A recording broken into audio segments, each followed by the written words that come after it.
Walker Honey Farm, Dancing Bee Winery. We're doing a honey tour today. Ooh, they've got bingo.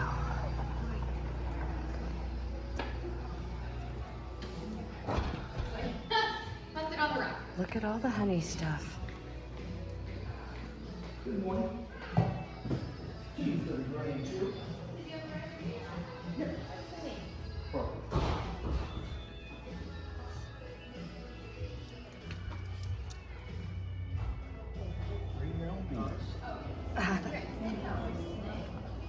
It is $5 for the tour. A 45-minute tour. Look at all the honey. I'll be buying some stuff today for sure. 1 pound of pure honey. Oh, how beautiful are these bottles.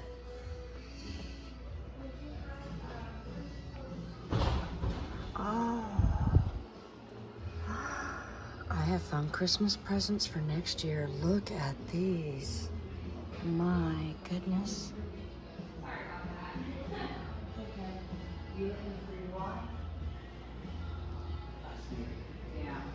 Oh, I love these. Oh. I love this kind of stuff.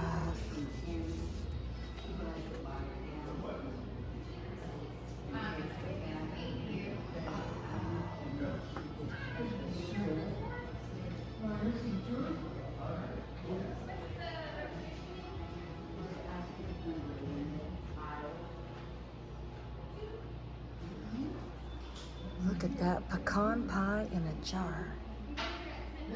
Pecans and honey. Peanut butter with honey.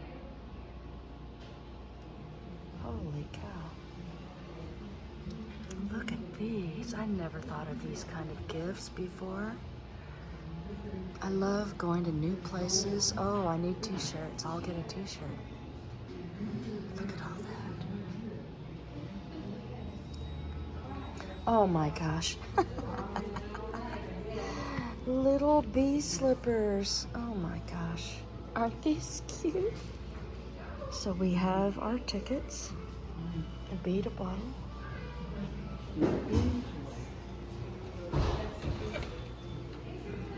People coming in for the tour. Oh, how cute is this? Measuring spoons. Little tea things. Oh my goodness. This is the one that Jen likes. I like it too.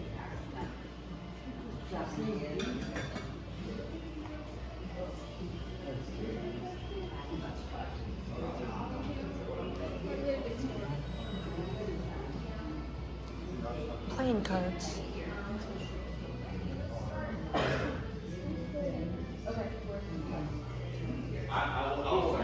We'll start this corner right here.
If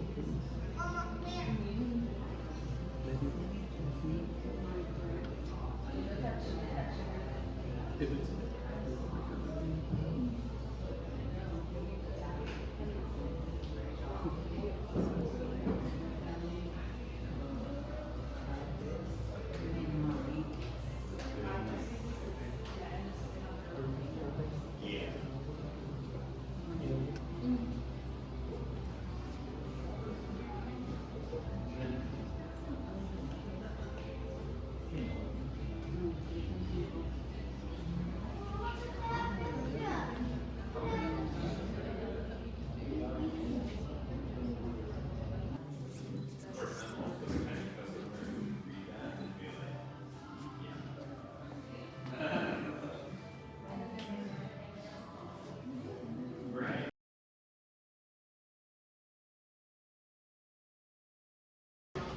Welcome to Walker Honey Farm. Who's never been here before? Welcome, glad you're here. My name's Chase. I will be your tour guide today. My primary job, I am the wine and mead maker. So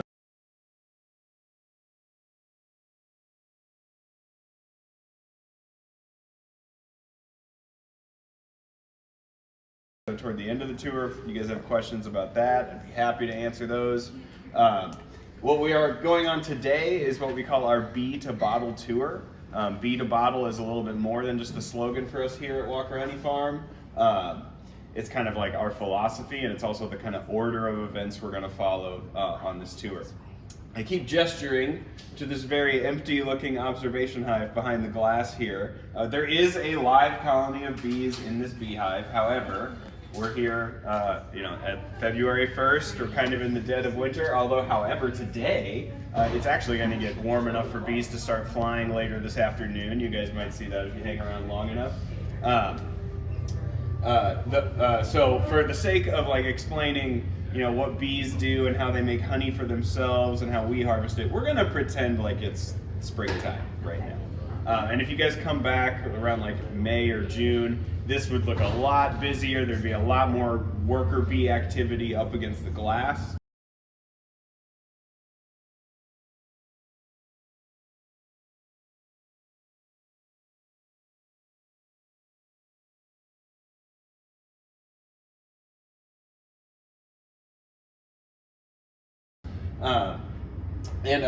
So we're going to talk about how bees make honey for themselves, and then we'll take a walk and I'll show you all the different machines and stuff we've got to get the honey out of the honeycomb and into all the different containers and honey-based products you see on the shelves around you here. We will end up back here. I've got about a half hour of material for you guys. My next tour is not until 11, so if you guys have questions as we're going, please do not hesitate.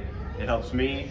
I am getting over a cold. I feel fine, but my voice is is struggling, so bear with me on that. If today were a good honey making day, which would mean it would be warm enough for bees to fly, which today we're gonna hit that temperature, so check. The sun needs to be out so bees can navigate, okay, check.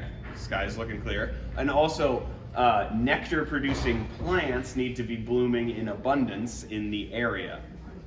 No check mark on that line. Yes, sir? You said temperature-wise, what is the lowest temperature that they will work? Depends on the bee, Italian bees. Aha, there it is.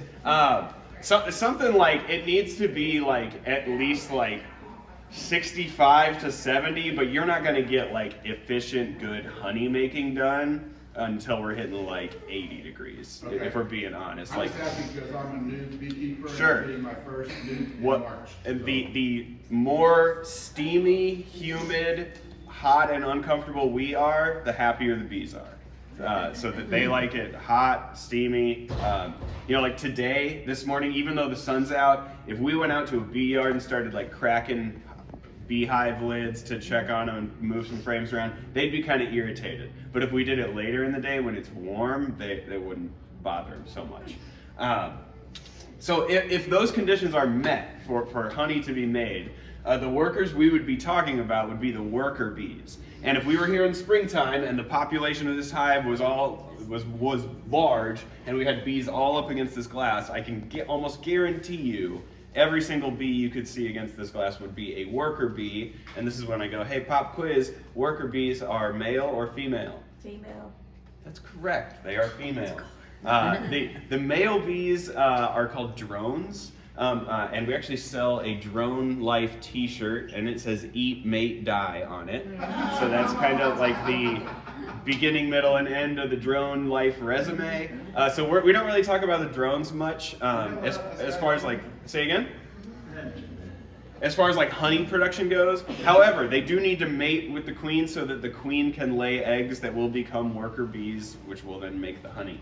And so on that good honey making day in the spring, if we're talking about the months of like May and June, that is when our like Bell County local wildflower honey is made usually. And that's the honey on these shelves on this wall here.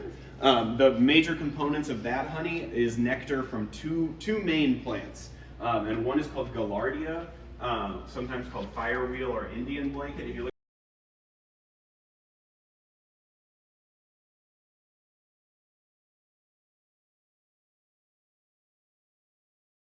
at the t-shirt hanging way up top at the very end, it's the purple one with the like neon stylized flower. That's based on a Gaillardia flower. It's like a dark rusty orange with yellow tip round wildflower that you see around Texas. The other major component of our wildflower honey is a plant called horse mint.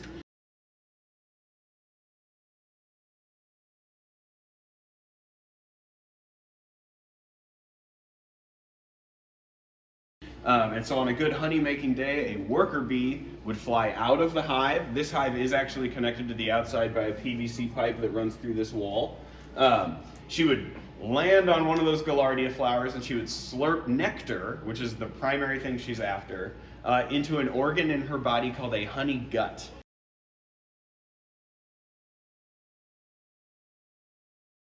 She is not eating the nectar. It's not going into her stomach like she's digesting it. Honey is not bee vomit, is the point I'm getting to there.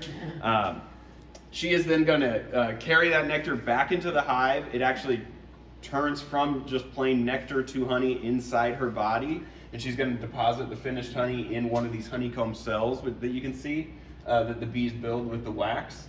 And then she has like another job to do. She's found a nectar source, she started to make honey from it, but she needs to communicate to her sisters where she found this nectar source, because navigation and teamwork is how bees do enough work to make enough honey for them to survive, let alone for us to take their surplus stores of honey to enjoy and still keep them alive. And the way she communicates this information, anyone know? I'm a foraging worker bee. Close. Okay, we named our winery Dancing Bee Winery because a returning forager who has found either water or a nectar source will do a dance to tell her sisters where she flew.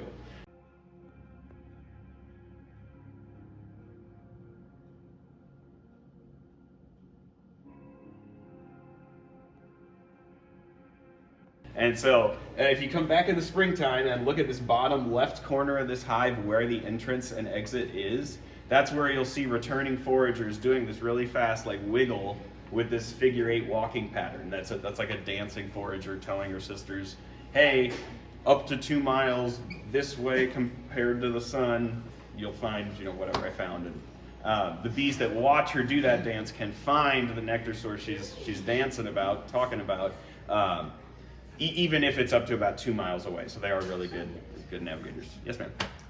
All these varieties of honey, Yes. clover, orange blossom, brush, etc. How do you know when you get the honey to put in these bottles what Like plant how do we know what the bees are visiting? Right, is how do you basically- know what the bees are visiting to get all these different flavors and make sure you get them in the right bottle? It's a couple different answers. I should say not all of these varieties of honey are made by our bees here. Just like we sell truckloads of honey to beekeepers in New York, we buy New York buckwheat because we want you guys to be able to taste it. However, it has to do with knowing what blooms where, when. So for example, many years, although it's less so in recent years, but many years the first honey we make is Yaupon holly honey. And we know that blooms for 2 weeks down in the sandy land.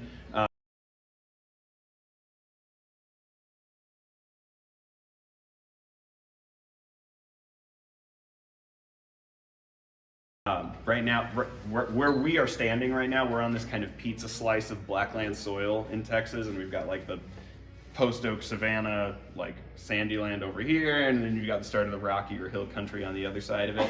So we can move our bees down into the sandy land, have them under yaupon trees, and then pull that honey as soon as we see the yaupon bloom drying up, because the bees will go for whatever nectar source is available. So they will start pulling nectar off of clover that's a little bit further away once the yaupon dries up.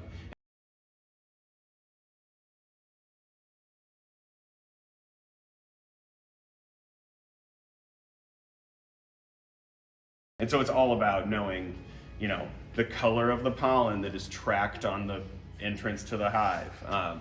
There's all kinds of detective work for specific plants. I already mentioned horse mint. That's a major component of our wildflower honey. When a worker bee dips her head down into a horse mint blossom, the back of her body is brushed by a certain leaf, and the motion that she does, it basically leaves a like white powdery vertical line on her back. And so our beekeepers who have enough years of experience can just open a colony and say, oh, I'm seeing the white powder stripe on about a third of these bees. This hive is really going after horse mint. They must be really bringing it in today. Good question. Yes, sir. So you actually move your hives to those locations? Yes. So one of the most common questions I get, where are the bees? They're not on this lot here, but they are all within an hour's drive of this location. And that is how we can make yaupon holly in the early spring, some Texas clover after that, and then bring the hives up here into Bell County to make this local wildflower honey. Yes? So my hive that I have at my property that I'm not moving around, it's anybody's guess what they're bringing home? Yeah, pretty much. You know, like, bees will go for whatever is available. However, in my experience, they're pretty organized within the hive. So for example, if we've got a beehive sitting on a field and it's cattle grazing land, which means it's probably mostly all clover, but there's one pecan tree and it's infested with aphids, and so its leaves are dripping out that honeydew sap that you get all over your car if you park under it, right?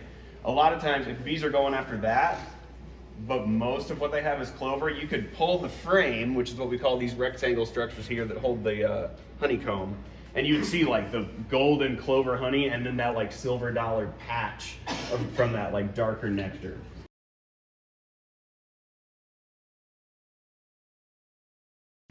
So there's lots of like inside the hive detective work you can do to know like, oh yeah, they're going after clover, or they're also getting this or that. And there's also, so I mentioned the yaupon holly honey. Some years, like the clover would bloom early or the yaupon would come late, and so we would end up with this in-hive blend of yaupon holly and clover honey. On years like that, our beekeepers would taste it and say, hey, well this is, you know, 60, 75% yaupon holly at best. We don't feel very good about selling that, saying this is yaupon holly honey. So when we've had years like that, we would extract that honey and label it like 6 Mile Milam County brush honey or something like that. Name it for the place rather than a specific varietal plant. And that's the difference between like a varietal honey like tallow tree, orange blossom, or a multifloral honey like our local wildflower. Thank you. Yeah, sure.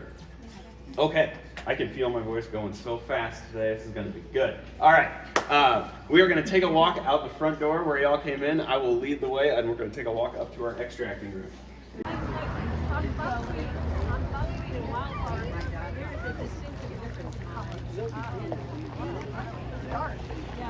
Smells like the brewery. Well, okay, so this is our warehouse, and as you may have deduced, we're like walking outside to get to other parts of the warehouse. This business has grown in several different directions inorganically over time. However, behind me here, and if we listen carefully, we can hear it, propane heater running in this room. This is our warm room. This is where we warm drums of honey to be pumped. So let's start with talking at home on a small scale. You've got like your glass pint jar. It starts to crystallize and almost always starts at the bottom of the jar and works its way up, kind of goes rocky, becomes granular, a little more difficult to deal with. What I recommend in that situation is to boil a saucepan of water. Once it's boiling, then kill the heat and then put the jar in the hot water bath with like a rag under it so you're not directly on that heat source. Basically, when you're warming honey to reliquefy it, it's important that you warm it gently. We take steps to keep our honey raw and natural because there are so many things inside the honey that are really good for our gut health. And if we overheat the honey, we ruin a lot of those things about the honey. And so, those are granules of pollen from the different plants the bees are visiting. Those are chemicals from the bees' honey gut herself, certain enzymes. All of those can get burned up and go away if you overcook your honey. And so on a commercial scale, where we can just control the temperature of this room, our philosophy is not to heat the honey past a temperature it could reach in nature. So we think about the most brutally hot Texas day down in the Rio Grande Valley. The air in this room is usually around 115 to 120. The honey doesn't get much past 110, 113 or so. And because we do that like low and slow, gentle warming, it takes a long time. It takes days. That's why it's running today on a Saturday when the only thing happening in this warehouse today are these tours. This was loaded on Friday and they'll be ready to be pumped on Monday.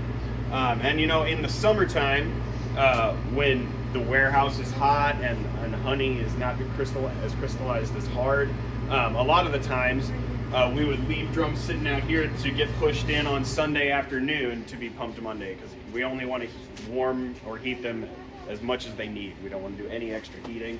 And then after their stay in the warm room, they are ready to pump in our packing room. I did have one question in between the extracting room and here. One of y'all asked me to explain the difference between bees making honey and bees making wax. Very, very different processes. I kind of mentioned the honey is nectar, which is transformed in her body. The wax comes from her body as well, but it's like these glands on the side of her abdomen that like excrete this waxy, fatty substance that they can Play-Doh mold into their beehives, I guess. I don't know a lot about the science or the chemistry as far as like what's a bee have to do to make so much wax. I do know it takes them a lot of energy, and they can be fast at it. I have a horror story about bees drawing honeycomb in my headphone jack of my cell phone if we have time at the end of the tour. Yeah. Okay, I've read that some honey farms tend to supplement with sugar water. Yeah, absolutely. Any good beekeeper would, especially a Texas beekeeper when plants burn up by mid-July of many years. So supplement, we feed our bees with sugar water if necessary. Every beehive has a feeder box in it, which looks like a frame. It's got those ears to hang on the box, but it's just like a hollow plastic box that we can pour a sugar syrup in with some vitamins to keep them healthy if needed. Obviously that costs money. We would much rather the bees be able to live off of their own surpluses of honey stores, and that's not the case every year. However, in Bell County, I mentioned we make our local wildflower honey in like the late spring here. There are honeys that are made in Bell County in the late summer and early fall, plants like broomweed and aster. And those honeys do not taste good to a human palate, which is kind of like a happy coincidence of nature. And so we'll let them keep those late season honeys on the hive for their like winter stores. However, if it's a brutal hot, last summer, nothing was living by mid-August. So many days over 100. So is there anything indicative in the hive? Say I've pulled my top off and I'm inspecting my hive. Will I notice anything indicative that says it's time to supplement? Well, they'd be out of honey. Yeah, just like wet. Are their honey stores going up, or are they eating more than they're bringing in? If there's honey there, that's food for them. Gotcha. Okay, we're gonna head into our packing room. We're gonna go in this door or the double door set right over there. Welcome to the packing room. This is where most of the honey that we deal with will find its final container, ending its bee to bottle journey. What am I holding? I'm holding a strainer sock. Our the housing that holds this used to be in this room, which is why I'm still used to talking about it in this room. But I was actually standing next to a double chambered strainer housing out there, and I keep saying strain. We strain our honey, we don't filter our honey. What's that mean? This is a 50 micron rated strainer sock that the honey gets pumped through. And all of those good things I mentioned that are good for our gut health, those good natural components of honey, are smaller than 50 microns and can pass right through this sock. However, the bee who lost her leg in the uncapper machine or wing, that's going to get caught and get removed from the honey.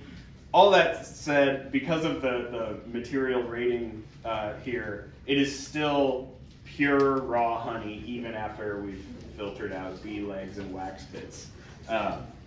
So that's what that's for. That is the last thing that happens to our honey before we decide where it goes in this room. And we use our red switches on our PVC pipes to kind of control where the honey goes. So tank number 1, this is Bell County local wildflower honey all year, no matter what. And so that honey is not the same from year to year. It's generally pretty similar, but some years the horse mint blooms way more than the gaillardia does, or vice versa. And if that's the case, we'd say, hey, the customers in the Bell County area are coming here to our farm store for immediately local honey, and that's what we want to offer them. Tank number 2 is also wildflower honey, but it's what we call our grocery blend. So we do a lot of business with H-E-B.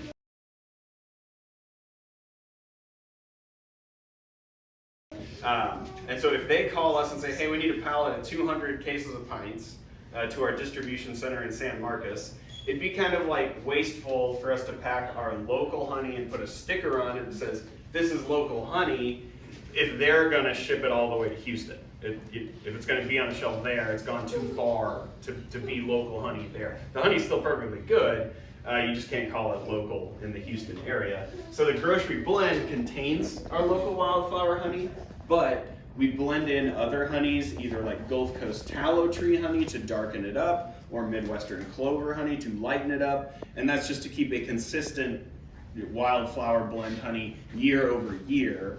And that's just because, if the Houston H-E-B customer has decided they like the taste of our honey, even if they don't know where we are, what we're about, they can have a consistent product year over year.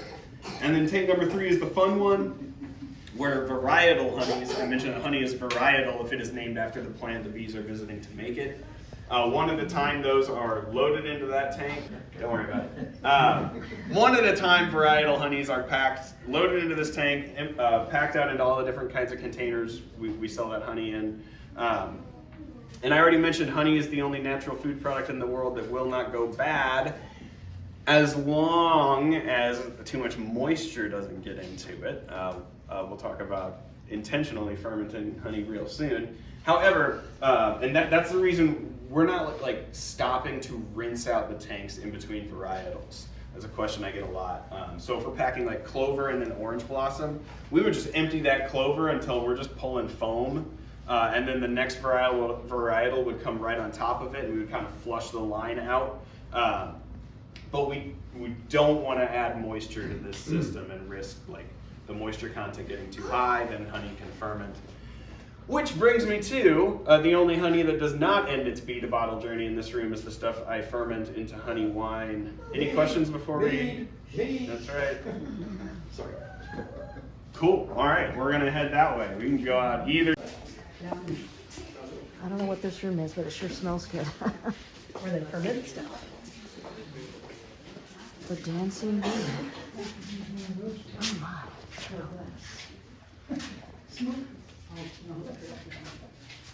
Righty, welcome. This is our last stop before we walk back to the shop. So we should all be very familiar and comfortable getting shoulder to shoulder. I think I'm gonna make it through my second tour. I think my voice is doing okay. Thank you, appreciate it.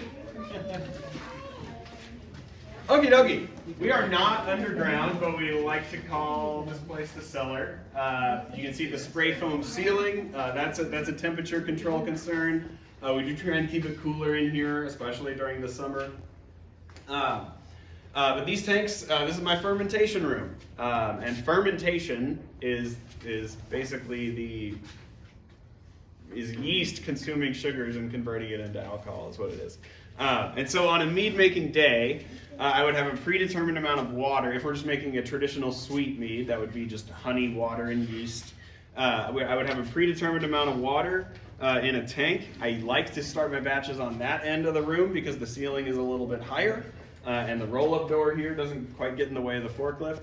But with a predetermined amount of water, usually like 240 gallons or so, in a tank, we'll then forklift 2 drums straight out of the warm room to then lift up as high as we can to violently dump that fresh warm honey into the water, all the while pumping the mixture out from the bottom back onto itself.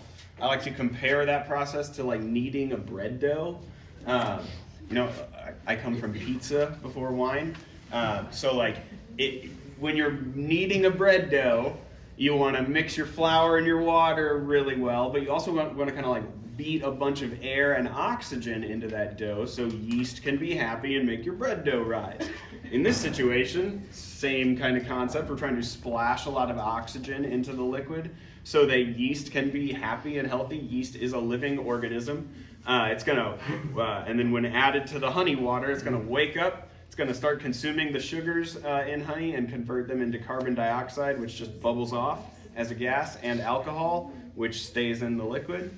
That's a fast process, actually. It's like 10 days to 2 weeks, and fermentation is pretty much done. The long part of the process is getting it to look good. You can like mix honey and water at home. It's kind of like yellowish, foggy, brown. And it doesn't look like something a wine drinker would shell out like $30 or $40 for a bottle of. And so the long part of the process is letting these chain-shaped molecules of proteins that fog up the mixture to fall and form a sediment, leaving clear wine on top. I have filters and things I can use to speed that process up if I want to. Other things, when we started doing these farm tours, I found myself explaining alcoholic fermentation to many underagers. And so I did start making, we have non-alcoholic honey root beer, which is made with tallow tree honey from the Gulf Coast. It's my favorite honey. We've also have a non-alcoholic honey ginger soda that we're trying out. Please let them know what you think of that. I don't know what I think about it yet. Any questions on anything we've covered? This is kind of the end of my material for you guys. I will walk back with you.